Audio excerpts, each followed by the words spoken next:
Bismillahirrahmanirrahim. Allahumma sholli ala Muhammad wa ali Muhammad. Selamat berjumpa kembali di seri mata kuliah semiotika dan hermeneutika STFI Sadra. Pada kesempatan kali ini kita akan membahas tantangan semiotika terhadap tafsir Al-Quran. Kita sudah melalui beberapa sesi sebelumnya dan kita sudah membahas teori-teori semiotika yang ada berkembang di dunia ilmu pengetahuan, yaitu teori semiotika yang disampaikan oleh de Saussure dan kemudian dilanjutkan dengan Roland Barthes, dan terakhir kita membahas teori semiotikanya Charles Sanders Peirce. Nah, sekarang kita melihat implikasi dari teori-teori tersebut dihubungkan dengan ulumul Quran, atau lebih khususnya lagi adalah tafsir Al-Quran. Dan kehadiran semiotika dihubungkan dengan tafsir Al-Quran itu memang memberikan tantangan. Jadi ada tantangan semiotika terhadap tafsir Al-Quran. Pada awalnya semiotika itu kan dipandang sebagai ilmu yang memperkaya kajian Al-Quran. Sebagai metode dan pendekatan baru, semiotika memberikan perspektif baru terkait dengan bagaimana melakukan kajian Al-Quran dengan menggunakan pendekatan berbeda dibandingkan dengan pendekatan klasik tafsir Al-Quran.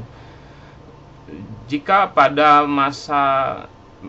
metode klasik yang selama ini dikenal, itu kan ada beberapa metode ya, seperti tafsir tartibi, tafsir maudhu'i, tafsir isyari, tafsir ijmali, atau misalnya dari sisi coraknya ada yang disebut dengan corak kalami, corak fiqhi, corak ijtimai, dan lain sebagainya. Maka di sini semiotika hadir memperkenalkan cara baru dalam memaknai Al-Quran. Jadi secara umum memang memberikan pengayaan, dan bisa kita kalau Anda melakukan kajian literatur, maka Anda akan menemukan banyak sekali karya-karya tulis setingkat skripsi, tesis, bahkan mungkin setingkat disertasi yang menggunakan pendekatan teori semiotika Saussure misalnya sebagai metode penelitian ketika melakukan penelitian Quran, penelitian kajian Al-Quran, tafsir Al-Quran. Akan tetapi selain memberikan kontribusi, semiotika juga menjadi tantangan yang serius terhadap tafsir Al-Quran, terutama dikaitkan dengan terbukanya kemungkinan pemunculan makna-makna baru yang bisa saja bertentangan dengan sejumlah prinsip dasar ajaran Islam. Dan hal ini biasanya terjadi terutama ketika semiotika memasuki era post-strukturalisme, yang sebagian menyebut bahwa era ini disebut era hypersemiotika. Nah, sekarang mari kita lihat bagaimana alur narasi yang dikemukakan oleh para pengusung gagasan semiotika yang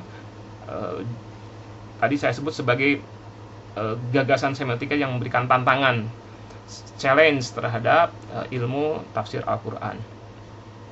Kita kembali lagi, jadi narasinya mereka juga sama, kembali kepada awal mula semiotika ini diperkenalkan. Kita tahu bahwa yang pertama kali memperkenalkan teori semiotika ada dua orang, yaitu Saussure dengan Peirce. Saussure di Eropa dan Peirce di Amerika. Akan tetapi yang di sini disebutkan bahwa yang pertama kali disebutkan dalam alur pemikiran semiotika Al-Quran yang memberikan tantangan tersebut adalah Saussure. Ferdinand de Saussure, sebagaimana kita ketahui, adalah peletak dasar semiologi atau semiotika sebagai ilmu analisis tanda atau studi tentang bagaimana sistem penandaan berfungsi dan bagaimana cara kerjanya. Semiologi ala Saussure itu kan terkenal dengan prinsip strukturalismenya. Tesis utama strukturalisnya ialah bahwa alam dunia dapat dipahami selama kita mampu mengungkap adanya struktur yang menjamin keteraturan atau pola sistematika benda, kejadian, kata-kata, dan fenomena. Ini sudah kita pelajari ya pada sesi sebelumnya. Nah, bagaimana ketika dihubungkan dengan tafsir Al-Quran, dihubungkan dengan pendekatan terhadap tafsir Al-Quran, strukturalisme gaya Saussure melahirkan karya-karya tafsir yang menuntut pemaknaan tunggal. Ini versinya orang-orang yang memberikan tantangan tersebut ya. Jadi bagi mereka bahwa gaya strukturalisme Saussure ini itu ketika dihubungkan dengan tafsir Al-Quran menuntut terjadinya pemaknaan yang tunggal, tafsir yang tunggal. Ayat-ayat Al-Quran hanya dapat diungkap oleh satu macam arti. Alasannya adalah karena memang terdapat sistem yang mapan di balik tanda-tanda Al-Quran itu. Jadi hubungan antara teks nyata, teks di dunia nyata dengan maknanya di dunia ide adalah hubungan yang baku. Itu katanya tuh, dinilai seperti gitu ya, dan tidak dapat diganggu gugat. Nanti Anda silakan bisa mengkritisi ya bagian ini ya. Jadi katanya hubungan antara teks dunia nyata dengan maknanya di dunia ide adalah hubungan yang baku dan tidak dapat diganggu gugat. Teks Al-Quran telah dikaitkan dengan apa yang disebut Jacques Lacan, ini fotonya ada di sini, sebagai points de capiton atau kancing pengait. Jadi kancing pengait itu adalah sesuatu, kancing pengait itu kan apa sih, jarum yang di dalam ya ada benangnya gitu kan ya, yang dikaitkan benang, dan benangnya itu menuju kepada sesuatu, ujungnya kemana? Sesuatu yang pasti. Tidak mungkin tiba-tiba saja si jarum ini kemudian terhubung dengan benang yang kemudian pada sesuatu yang lain. Tidak seperti begitu. Jadi katanya tafsir itu seperti begitu. Jadi tafsir antara makna yang ada dalam Al-Quran itu terhubung dengan sesuatu yang memang sudah pasti, sudah mapan. Nah, pertanyaannya adalah siapa yang punya otoritas? Siapa yang mempunyai hak untuk menetapkan poin de capiton tersebut? Siapa yang menegaskan, siapa yang punya otoritas untuk menegaskan kebakuan hubungan antara teks Al-Quran dengan maknanya? Maka di sini mulailah muncul nih tafsir poststrukturalisme. Semiotika poststrukturalis datang dengan konsep yang berkebalikan dengan gagasan strukturalisme. Poststrukturalisme menganggap bahwa petanda atau signified yang merupakan pusat dari struktur itu selalu bergeser terus-menerus. Dengan demikian tak ada yang disebut dengan pusat dan tak ada yang disebut dengan usul yang pasti. Tak ada ujung benang yang pasti kemudian yang dihubungkan dengan ujung jarum, nggak ada gitu. Kaitan itu tidak ada, tidak seperti begitu.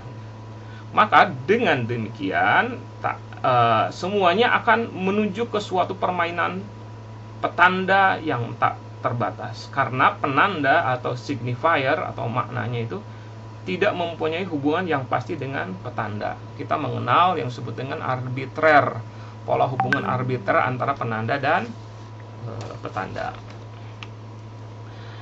Nah, kita kembali lagi harus mengutip apa yang pernah kita bahas terkait dengan teori semiotikanya Roland Barthes. Menurut Roland Barthes, petanda selalu mempunyai banyak arti atau plus de sens.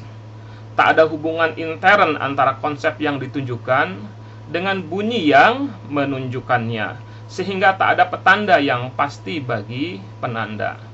Penanda bersifat polisemi, bermakna ganda, dan petanda dapat bergeser terus-menerus dari penandanya. Dalam pembahasan sebelumnya kan kita mengenal ya teori baru Barthes ya, yang berbicara mengenai makna konotatif, ada makna denotatif. Nah, ini ada hubungannya, katanya polisemi itu artinya adalah makna yang terus berubah-ubah gitu. Nah, kemudian ada tokoh yang lain yang muncul, yaitu Jacques Derrida.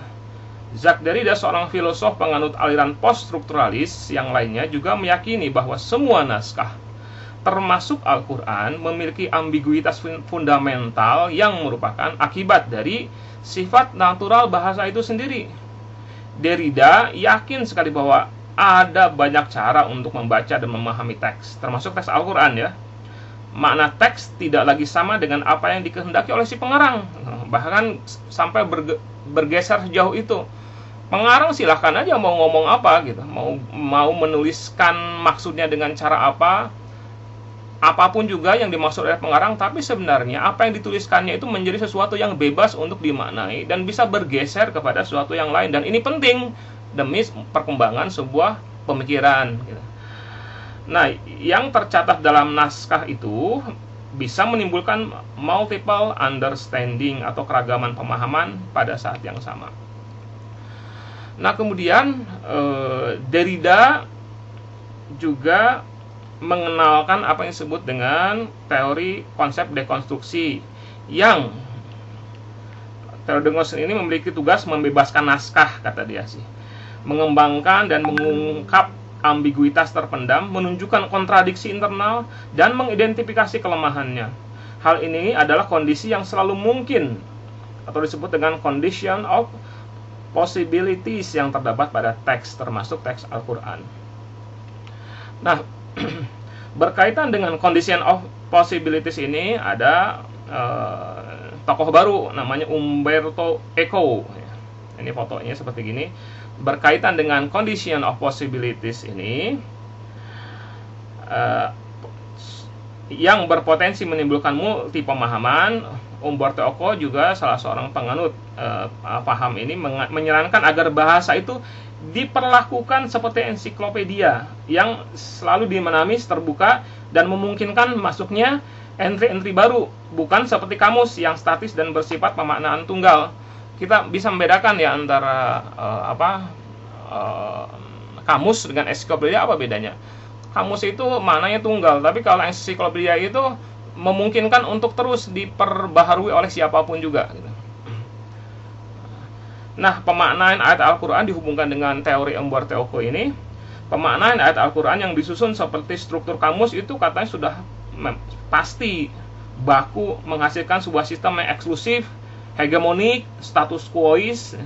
Maka sebaiknya menurut Eco, pemaknaan Al-Quran dilandasi dengan semangat ensiklopedia yang terbuka, inklusif, dinamis, dan memberikan kesempatan bagi pembebasan, baik pembebasan bagi makna itu sendiri maupun bagi masyarakat yang merasakan dampak positifnya secara langsung. Nah, itulah tantangan semiotika modern, semiotika post-strukturalis, semiotika hiper, semiotika terhadap tafsir Al-Quran. Nanti pada sesi-sesi selanjutnya kita akan membahas poin-poin penting, memberikan jawabannya, mendiskusikannya terkait dengan poin-poin penting yang menjadi tantangan tersebut. Sekian dari saya. Assalamualaikum warahmatullahi wabarakatuh.